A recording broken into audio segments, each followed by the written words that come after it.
What up, what up? Bankroll Tim, bedded up. We got this Cutlass on these 26-inch artist boards. Did this car a year or so ago, just on some basic suspension. So we got KYB shocks. These are the black ones, which are XLG. We went, I think, with a little longer one because we needed the clearance for the 26s. But again, no sway bar on it. So I was just talking to him about the QA1 bolt-on sway bar, which would be perfect for this setup, just like that GN.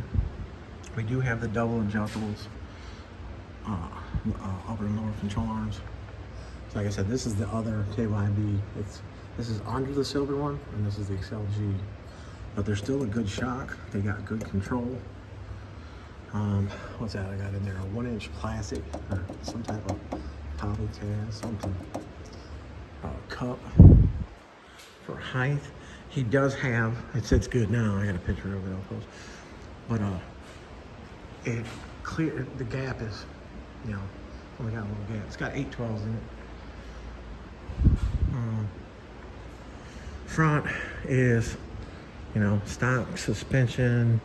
I think the spring, let's see, do I have a knuckle or something in the spring? No, it's got a bigger spring in it, but it has the longer ball joints, which are the all-star ball joints, bolted in the bottom of the arm. Still got the stock steering stuff on this one. Well, I think it might have a little bit of play in it. I don't want to push too hard. But yeah, see that? A little bit of play. That's probably, whenever you see the idlers like that, how it looks on the bottom like a nut, that's most likely the original idler. Idler arm, outer tie rod, inner tie rod, center link, pitman arm. Pitman arms don't have a joint in it. The center link does, so normally you'd never have to buy a new pitman arm. But when you change gearboxes, sometimes the stock pitman arm won't go on the other gearbox, like the Borgson brand. So then you got to get the pitman arm that's for that box because of the different spline count. KYB, XLG shocks in the front. I do have knuckles. So as long as you put the knuckles in the right spot, you're not jamming them all the way. This car rides good. So this one, I don't know. I don't see them. The car sits level. Got a small block in it. Got them flow masses on there. But yeah, 410 rigid axle. So 410, 7.5 gear, 8-inch true track, or 8-inch true track style posi. So it's a locker. So it's got gears instead of clutches. The bearing kit right here, rigid axle. I had to double check the bearing, the carrier bearing right here to make sure it was the right one for that carrier. It is. Got shims and stuff. The book has the diagrams in it, how to check the backlash and all of that, how to set it up. So I'm gonna get this rear end opened up. My drain pan, because I don't have my adjustable drain pan because it got left at my old shop that I gave up. A lot of stuff got left over there and whatever. Open it up, leave one bolt in it. You know, make the bolt loose at like the top and then pop it open so that way all the oil goes straight down and it doesn't just knock the cover off and spill everywhere. Yeah, you can see the uppers are adjusted pretty long because these are 26s. So to make the room, 26s on Cutlasses, you gotta open up the wheel wells or the wheel openings. You have to. Front fenders have to get cut. You can pull them out a little bit and stuff like that, but you know, it had to be opened up. You can see it's touched probably a couple times, and when I cut it, it probably just bubbled. But yeah, the fronts. There's a whole video on this car. You can see without making it look like, you know, these people that cut like that. I try to curve it And then clean it up with the soft wheel so that way there's not a sharp edge on there. So cut off wheel and then soft wheel, the grinding, whatever. 40 gear grinder, hit it with the edge, and then you back spray it with the spray paint so it gets the lip. But yeah, what does this look like? A Bellagio wheel or some shit? What's it called? I don't know. Maybe I said that wrong. Obviously, roulette wheel? Is that what it is? Whatever. Got the big caps on there.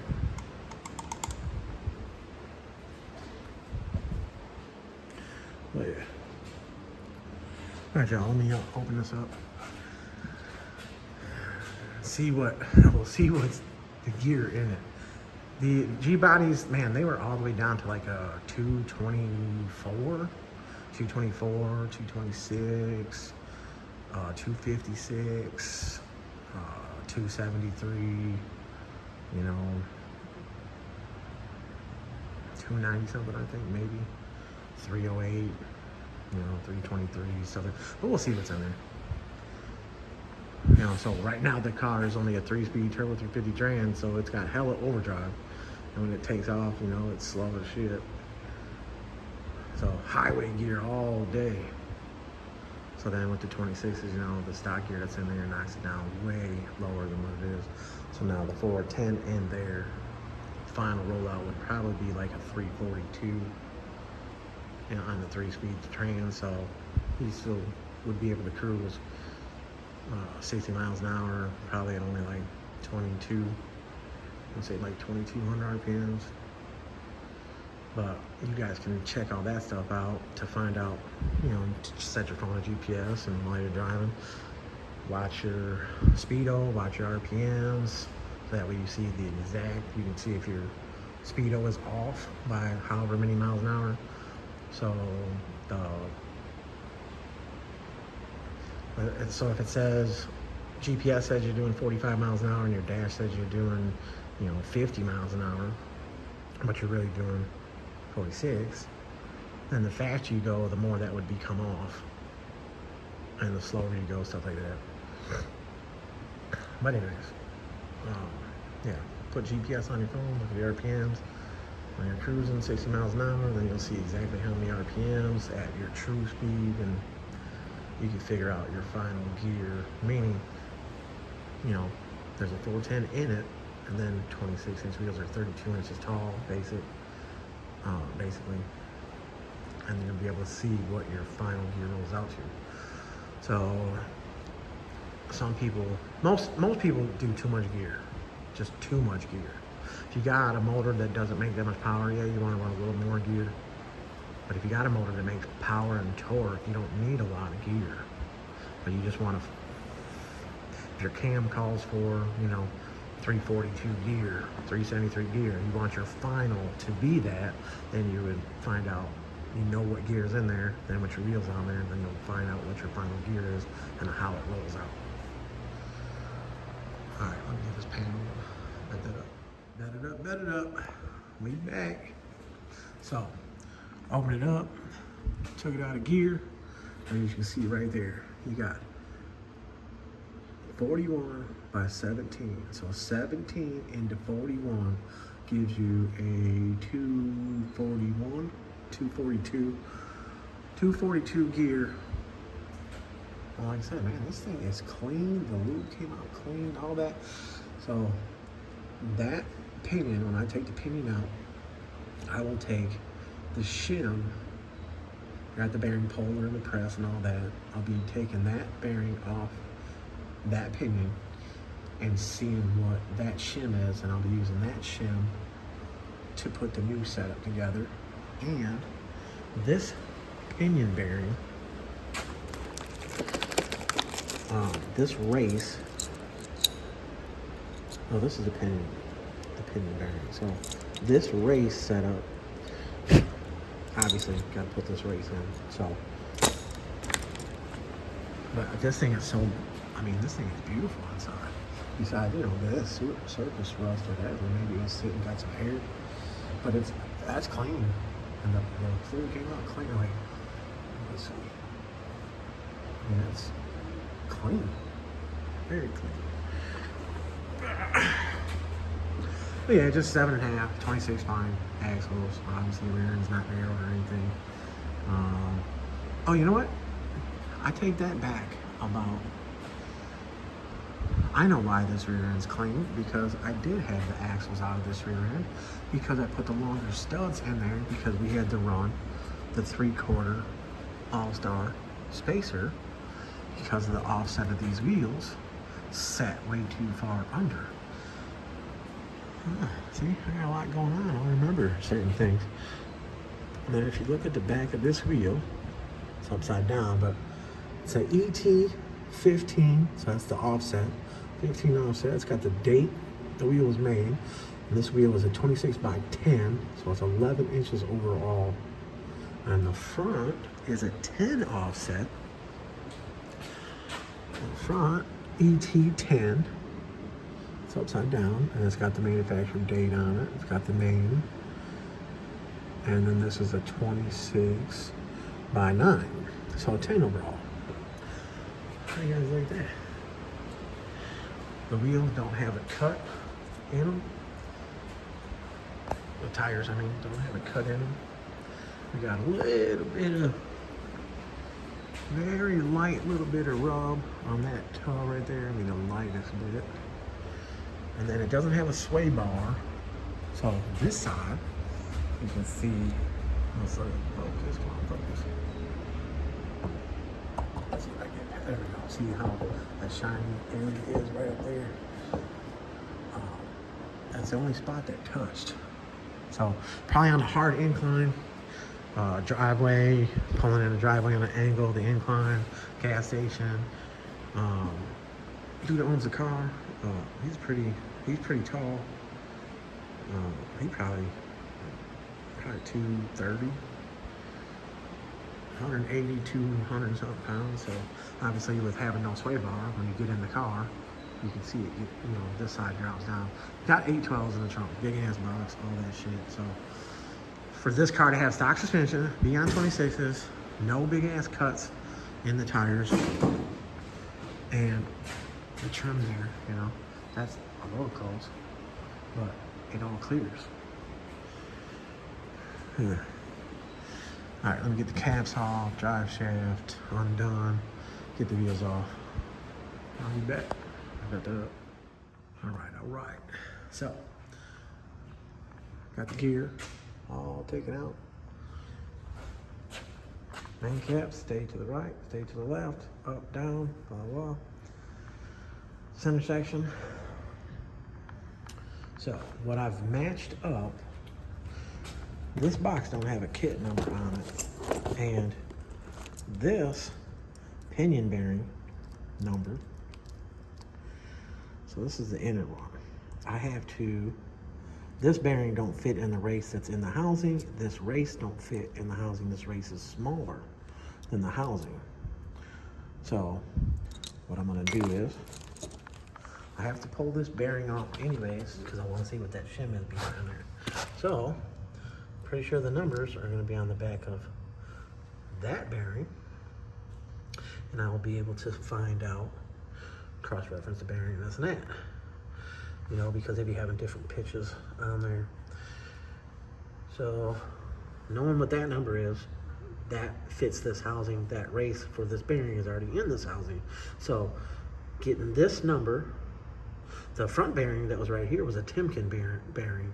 So this one might be a Timken too. So I get that off, see what that number is, I should be able to get this bearing. So again, not everything is just as it seems, The diameter of that race, like I said, that bearing goes in there and goes through. So I was just checking to see if that was the same or not, and it's coming up different. Now, I looked at the part number on this setup, right? That goes in on the sides of the brand new Nugget, and the race. Oh, yeah, these two, the front of the pinion bearing, the front pinion bearing right here, these are the same number. So this is the new setup, same number as that one to go in the housing. So this race and this bearing will go in the housing. These fit the main cap and they fit the nugget. So these should be the same, which I do have the race right here off of the left side. And we'll see real fast what this thing says. Okay, so we got LM501314. This one says LM501314-N. So this one doesn't say -N. So now I got to cross-reference, because this is the one that came out. I mean, maybe because the 1.4 and it's 1.4, maybe the -N is saying the brand of this bearing, like a National or something. So that might be what all that is. I mean, it does say Japan on it. So that might just be, so the number's coming up the same for that. I fit this race to the main cap, it fit perfect. And this bearing fit on the nugget. So, I don't know. This seal is the same seal as the seal that came out. So I haven't wiped the numbers, but obviously you can see that this is a 7.5 inch seal, but there's only that one little, let's see, right here on the rubber seal right there by my thumb, it says B610. So that one, if I clean it up, I should be able to see if it says it there. But most of the time those, I just ran into this problem before with the inner pinion bearing and the outer pinion bearing. I've never really had a problem with the outer pinion bearing, but that inner race and bearing, I've ran into that being different. So, but we have the number right there. So just gotta get that one off, see what that number is. And might just have to order that, which O'Reilly and stuff like that. It might take a day or two, but whatever. I mean, I have drawers full of bearings and stuff over there, so I might have one here. I got a lot of gear stuff. I got a drawer full in my toolbox that has bearings and shims and all that. So I might even have it here. Worst comes to worst, what I would do is, because I can press that bearing right off of there and the bearing's got nowhere to it, I'd be able to put that bearing back on, press it onto the new gear and put it in the housing. Worst case scenario. But I already checked the bearing, it is a good bearing. So, you know, nobody else would tell you that. Oh, we reused the bearing. Oh, blah, blah, blah, blah, blah, this and that. If I have to, but I'm gonna pull the bearing on, see what the number is, see if I can get it. We don't need a job that's a couple $100 sitting in here for a week because I can't get a bearing. So when it comes down to time and money, this and that, you just want to be able to in and out. I mean, it's a 7.5, whatever. All right, y'all, got that up. I'll be back with some more on this cutty. I hate the smell of gear lube. I hate it all over my fingers. I keep wiping with the damn paper towels and I just smell it and I know it's all over my phone. Yeah. All right, I'll be back. Yo. What a pain in the ass. So, old gear had a 30,000 shim on it. Put the 30,000 shim on the new 410. Like I said, this is a 241 point so 242, whatever. Yeah, it's just 7.5 stuff. Here is the old bearing that came off the stock pinion in order to get see what the shim is, because the shim normally tells you what the housing is. 7.5s are so picky, but this bearing is shitty. Obviously, the bearing that came in the kit, like I said, was the wrong bearing. So I have boxes and boxes of this stuff, and sure enough, I had one of these 89249. I had one with the race. So let me see. Where did I put? Here's the race. that was in the housing. All right. I hit it up. That's a piece of, that's pine needle. Pine needle blowing in here from the piece of shit trees next door that clown owns. That he did end up getting. Well, I got to report for stalking, no contact order, blah, blah, blah, blah, because I said I'd split his fucking head open, blah, blah. So, yeah, fun. Anyway, this thing was a pain in the ass, and there's a tight spot. There's just a tight spot within, like 5 teeth. I don't understand it. It is rigid. I didn't drop the gear. I got basically about 6 to 8 in backlash, but in one spot it gets pretty tight. So hopefully during break-in, 200-300 miles, whatever. I don't know. I've never had this before. You go 3/4 of the ring gear. That's why, I mean, you never see anybody kick it on like this. But you can see right here is when it starts, the tightness. So you can see the teeth are light, and then it gets deeper. So right now, watch. Right there. Look, tight. Like, why? So in those couple teeth, I mean, 7.5 is crazy, but sat here dealing with it. The new outer bearings are on there. I had to shim, and I couldn't figure out why I was so far off. Like, how am I that far off? One second I'm so close, and the next second I'm so far off. And that was that tight spot. So went through a whole roll of paper towels. I got shims everywhere. I got the caliper right here. And I just kept miking. Normally, the stock shims that come out, you could almost flip them from side to side, and you get it to be kind of tight. So then you can use these as a reference. So that's why when taking it all apart, left side, right side, boom. So if it's never been messed with before, it's gonna have a solid shim like that. Now, I have tons of these. So they range from 225 thousandths to like 250, 260 thousandths.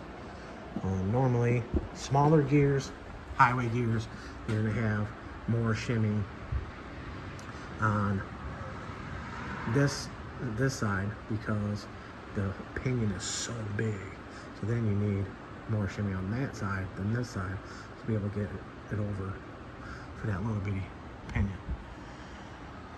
But again, 7.5 is pain in the ass. But go through the break-in cycle, 200-300 miles, open it up, look at the lube, you know, see how nasty it is, look at the gear, and possibly needs to be reshimmed then. Those couple teeth that are tight, I mean, it just does not make sense how those couple teeth are just tight. Like, for real, this is the first one that I've had like that, from rigid.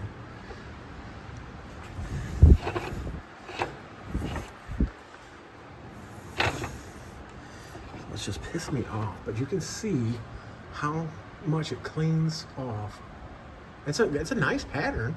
It's deeper in this area right here. So to me, that's in the gear, the manufacturing process of the gear. If it was the pinion is so small, it would do it every couple of teeth. It would do it again because it's, you know, the ratio.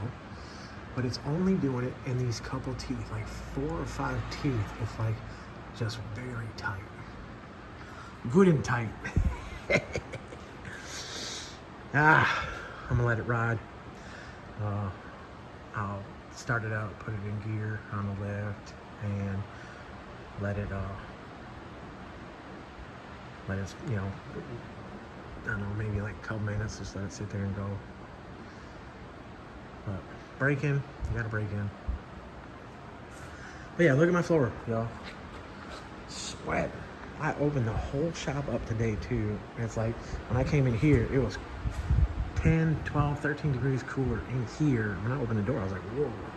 Like you could feel the cold. So when they did the concrete, they didn't put, what's it called, a vapor barrier. I used to do concrete for a couple years, but back in the day. But most likely there's no vapor barrier, moisture barrier, plastic, lay down a plastic, then gravel. I'm pretty sure that's how it goes, if I remember correctly. But for it to sweat this bad, and again, the building not having insulation, so a couple weeks here if everything goes right. But now, like I said, I'm about to put a fence up to block his cameras, because now he put there's a must be a solar panel or something on the other side, or it's for him to be able to push the audio record or whatever every day. So this is what's messed up. He's got this order against me, and I got to go record on the 6th. So then, obviously, then it will be for 2 years or whatever if it's passed or blah blah. But from now until then, this dude, his house, you know, is way back there. His house is on Harder Road. This is Dahlman Road. This is the back, what do they call it? Back 40 of his lot, right? But he drives in from the intersection down there. If he goes straight, he'd be able to go right to his house. But he purposely turns, comes down here, and pulls in here and goes real slow, staring over here. My garage door's open. He knows I'm over here, and he's just staring and going real slow. So isn't that taunting? Isn't that the true definition of stalking? So I had the wife call today, you know, call the sheriff. Hey, I'm tired of this shit. So she calls the sheriff, and the sheriff turns around and says there's nothing that he could violate, because if he's not violating, he has the order,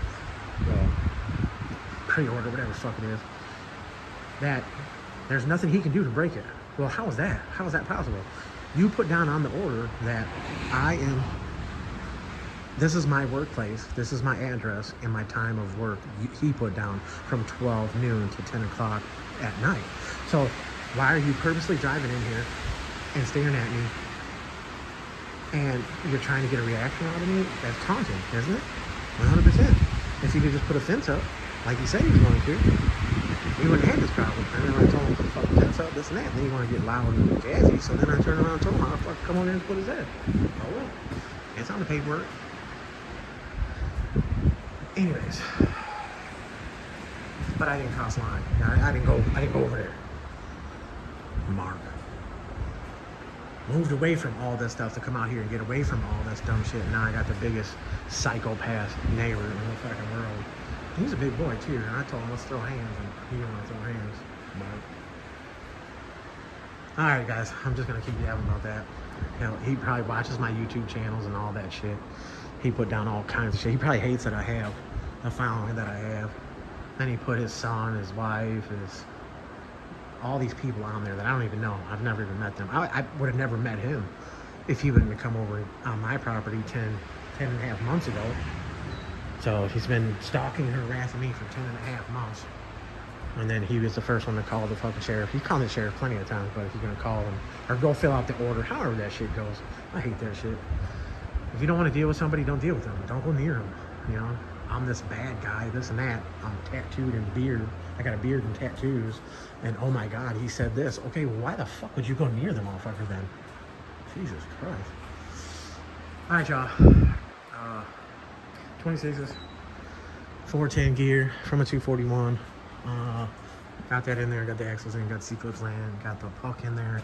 Got the piece in there. Got the C-clip or snap ring. Got it in there. About to clean up the gasket area. Then I'm about to clean that up, the grease off. Boom. Put the cover on. Clean the cover up. Put the cover on, and let it sit for a little bit and put some lube in it. I'll be back, y'all. Never a dull moment. Bet that up. All right, y'all. Got it back together. Had the wife drive it, take it for a test drive. Went down the road. It was cruising 48 miles an hour on GPS on the phone, but the car don't have a speedo. The speedometer don't work. The tag don't work. None of that stuff works. So couldn't see at what RPM, what speed, what RPM, this and that. Couldn't see none of that stuff. But it wasn't screaming. I'd say it was easy, probably 1,800, 2 grand at, we got up to what, 48, 50 miles an hour. So. And the wind, it's one thing that sucks. I got to get me a microphone because the wind out here sucks. I'd be trying to cut my hand over the mic on the phone, but I think I'm doing good. And then when I listen to the video, it doesn't do that good, you know. But it's windy. It's calling for some rain and stuff out here. So,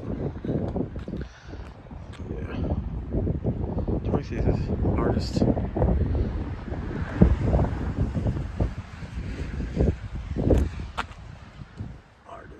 And those are floating caps, obviously. You can see they're sitting straight. So, need to get break-in time on the rear end and then open it up. I might need to re-shim it. I don't know why it had that tight spot on those couple teeth. This would be the first gear ever that I've ever had that happen. I don't understand it. I was looking at the gear to see if it was dropped or anything like that. It didn't have no nicks in it, no. Because when I put the yellow grease on there, you could see that those 5-6 teeth just got real tight. So you hear a little bit of, just real little. 7.5, I'm telling you, man, 7.5s are terrible. You could have one that slap it together, not even care, and it turns out fine. You have one that you really try, this and that, you double check everything, shim it, pull it apart, check the backlash again, put it back together, check it again. I've done so many, it's crazy. You know, everybody with the, why would you waste the time with a 7.5, all this, all that. I juiced it right here. I turned around, I juiced it, I think that might be, maybe not. But it was like, woo! So it spun him, but I wasn't trying to romp on it, you know. But he should like that. I'm gonna give him a call here, see if he wants to come get it. Lights came on outside, so it's a little dark. Getting to be a little dark. We'll see. But yeah, there we go. Gbody 7.5 gear swap. I know I didn't show everything, but you know what? I never drove this car before at all. My son drove it when we first did it. There's a piece of tubing in the back quarter. We seen it from underneath. I was trying to get it out of the trunk, but I couldn't get it out because of the way the big ass kicker box is in there and the brace to the quarter. So I think it's rattling around in there a little bit. So I don't know what previous noise it had, but you know, you got to stay in the gas. It's going. The gas pedal's real tight. They got a high torque mini starter on it too, and the high torque mini starter needs to be re-shimmed. So it's got some noise there. And the trans, it's got that whining noise, unless it's got a gear drive in the motor. Unless it's got a gear drive in it, or that whining is the trans. But maybe he did tell me there's a gear drive in this thing. Sounds like a gear drive anyways. Let me see, let me start it up so that way you guys can see what I'm talking about.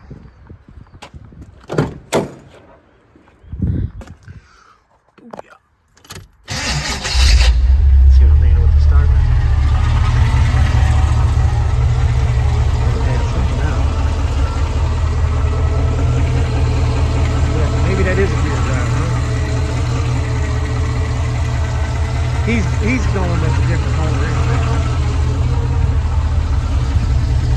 He wants to put something in there with some pump. He's been asking me about some stuff, so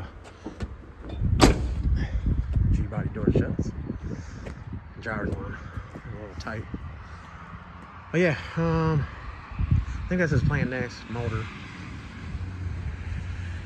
He was talking about a big block, so I steer him the right way if he gets a big while. Nice little cam, nice little stall. But yeah. All right, y'all. Bankroll tune. Let it up. I'm 100% honest. Tell the truth about everything. Bet that up.